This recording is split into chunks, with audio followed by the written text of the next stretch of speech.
Hello guys, welcome to my new video. আমি অনেক দিন যাবৎ ভিডিও আপলোড করছি না, আপনারা হয়তো লক্ষ্য করতে পারছেন। কারণটা হলো আমি 2-3 দিন ভিডিও আপলোড করেছি, তারপর ইউটিউব থেকে 30 সেকেন্ড পর ইউটিউব থেকে ভিডিওটা রিমুভ করে দিচ্ছে। দেখুন, আমি স্ক্রিনশটটা দিয়ে রেখেছি। আমি এখানে যে স্ক্রিনশটটা দিয়েছি এটা হলো যখন আমি ভিডিওটা আপলোড করেছি তখনের স্ক্রিনশট। পরে আমি আর স্ক্রিনশট নিইনি যখন রিমুভ করে দিয়েছে। রিমুভ করার কারণটা হলো তারা টার্মস এবং পলিটিক্স বলে রিমুভ করে দিয়েছে। কন্ডিশন হলো টার্মস এবং পলিটিক্স। এটা কি টার্মস এবং পলিটিক্স? না কপিরাইট, না রিপোর্ট, না রিমিক্সের কোনো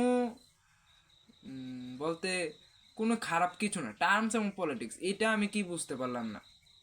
যদি ওনারা আমার ভিডিওতে কেউ কপিরাইট মারে তাহলে আপনারা কপিরাইটের অপশন করেন। আর আমার ভিডিওটা আমি আপলোড করেছি, করার সঙ্গে সঙ্গে 30 সেকেন্ডের পরে এ, কেউ কি কপিরাইট মারতে পারবে নি? এখন আমি আবার এই 2-3 দিন পরে আমি আরেকটা ভিডিও আপলোড করব। দেখি এই ভিডিওটা যদি আপলোড না হয় তাহলে আমি এই চ্যানেলটাকে বাদ দিতে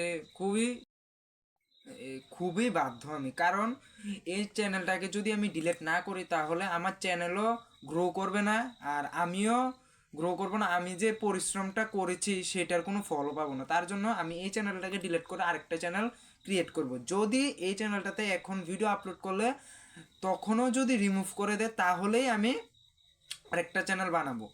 আর আরেকটা কথা হচ্ছে যে আপনারা যদি ইউটিউব চ্যানেল কিভাবে বানাবেন সেই ভিডিওটা দেখতে চান তাহলে আমি ডিসক্রিপশন বক্সে আমার ফেসবুক চ্যানেলের লিঙ্ক দিয়ে দেব। সে এই ফেসবুক চ্যানেলের লিঙ্কে ক্লিক করে আপনারা ফেসবুক চ্যানেলে গিয়ে ভিডিওটা দেখতে পারেন। আর আমার চ্যানেলটাকে যারা নতুন আছেন তারা সাবস্ক্রাইব করে বেল আইকনটা প্রেস করে দেবেন, আর লাইক কমেন্ট শেয়ার নিশ্চয়ই করবেন।